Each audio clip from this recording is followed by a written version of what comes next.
देखो, मैं जो बात कह रहा हूँ उसे समझने के लिए बहुत पढ़ा लिखा होना जरूरी नहीं है और न ही किसी विशेष साधना में जाना जरूरी है। बस ईमानदारी चाहिए। अपने भीतर जो चल रहा है उसे जैसा है वैसे देखने की ईमानदारी। मैंने अपने अनुभव में यह साफ देखा है कि मन कभी भी अपने आप खड़ा नहीं रह पाता। उसे हमेशा किसी न किसी सहारे की जरूरत होती है। कोई नाम पकड़ लेता है, कोई जप पकड़ लेता है, कोई मंत्र पकड़ लेता है, कोई किसी रूप को पकड़ लेता है, कोई किसी विचार को पकड़ लेता है, कोई गुरु को पकड़ लेता है। बाहर से देखने पर यह सब बहुत पवित्र लगता है, बहुत ऊंचा लगता है, लेकिन भीतर अगर ईमानदारी से देखा जाए तो एक बात साफ दिखती है। मन अभी भी पकड़ में है। सारा चाहे जितना पवित्र हो, सारा सारा ही रहता है और जहां सारा है वहां डर छुपा हुआ रहता है। डर इस बात का कि कहीं यह छूट ना जाए, और जो छूट सकता है वह आपको स्थायी शांति कैसे देगा। यह बात मैं किसी को नीचे दिखाने के लिए नहीं कह रहा। मैं यह बात इसलिए कह रहा हूं क्योंकि यही जगह है जहां साधक अटक जाता है। मन बहुत चालाक है, वह आध्यात्मिक सहारे को भी अपने अस्तित्व को बचाने के लिए इस्तेमाल कर लेता है। मैं एक बात बहुत स्पष्ट कहना चाहता हूं। मन का इलाज मन को अच्छा बनाना नहीं है। मन का इलाज मन को शांत करना भी नहीं है। मन का इलाज मन को सुधारना भी नहीं है। मन का असली इलाज है मन को देख लेना। लेकिन यहां भी सावधान रहना पड़ता है, क्योंकि मन देखने को भी एक अभ्यास बना लेता है। वह कहता है, मैं देख रहा हूं, मैं साक्षी हूं। यह भी एक भूमिका बन जाती है। असल देखना कोई क्रिया नहीं है, यह कोई करने की चीज नहीं है। यह तो तब घटता है जब आप कुछ करने की कोशिश छोड़ देते हैं। अभी इसी समय आपके भीतर कुछ न कुछ चल रहा है। कोई विचार, कोई स्मृति, कोई बेचैनी, कोई शांति, कोई सवाल।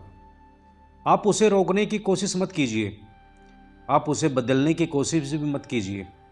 बस इतना देखिए कि यह घट रहा है, और जैसे ही आप यह देखते हैं एक बहुत सूक्ष्म लेकिन निर्णायक बात घटती है। आप यह पहचानने लगते हैं कि जो दिख रहा है वह आप नहीं हो सकते, क्योंकि जो दिख रहा है उसे कोई देख रहा है। यहीं से पूरी दिशा बदल जाती है। मन अब केंद्र नहीं रह जाता, मन अब वस्तु बन जाता है, और आप साक्षी की तरह अपने आप को पहचानने लगते हैं। यह कोई कल्पना नहीं है, यह कोई विश्वास नहीं है, यह कोई दर्शन नहीं है, यह सीधा अनुभव है। विचार आता है और चला जाता है, भाव आता है और चला जाता है, लेकिन जो इन्हें देख रहा है वह कहीं नहीं जाता। धीरे धीरे यह स्पष्ट होने लगता है कि देखने वाला कोई प्रयास नहीं कर रहा। वह शांत है, वह स्थिर है, वह कुछ न कुछ चाहता है, न कुछ जोड़ता है। यही वह स्थान है जिसे मैं तपस्या कहता हूँ। किसी विशेष मुद्रा में बैठना तपस्या नहीं है, किसी विशेष समय पर जप करना तपस्या नहीं है। अपने अस्तित्व में टिक जाना बिना किसी सहारे के, यही असली तपस्या है। मन को भी यह बहुत असहज लगता है, क्योंकि मन की पूरी सत्ता सहारे पे टिकी होती है। जैसे ही सहारा हटता है मन डर दिखाता है, बेचैनी दिखाता है, खालीपन दिखाता है। यहीं पर ज़्यादातर लोग वापस किसी न किसी सहारे की ओर भाग जाते हैं।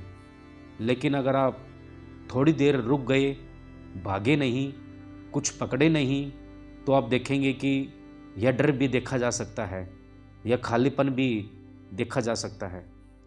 और जब डर भी देखा जाने लगता है तब डर की पकड़ टूट जाती है, क्योंकि डर तभी तक ताकतवर है जब तक आप उसे सच मान रही हैं।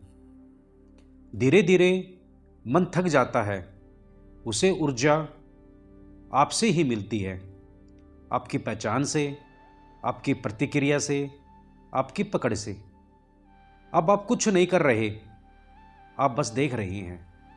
और यह देखना किसी प्रयास से नहीं हो रहा, यह अपने आप हो रहा है। यहीं से शांति आती है।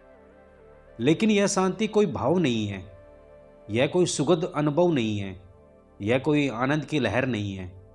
यह तो बहुत साधारण है, इतनी साधारण कि मन उसे महत्व ही नहीं देता। यही असली बात है।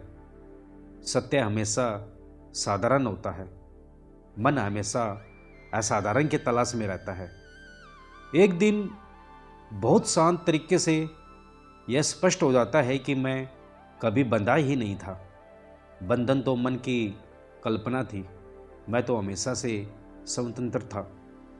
और जब यह बात दिख जाती है, तब किसी सहारे की जरूरत नहीं रहती, न नाम की, न जप की, न विचार की, न पहचान की। जीवन चलता रहता है, विचार आते जाते रहते हैं, सब कुछ पहले जैसे ही दिखता है, लेकिन भीतर कुछ टूट चुका होता है, वो है भ्रम। यही मैं आपको समझाना चाहता था। बाकी कोई सिद्धांत नहीं, कोई मान्यता नहीं, सिर्फ देखना।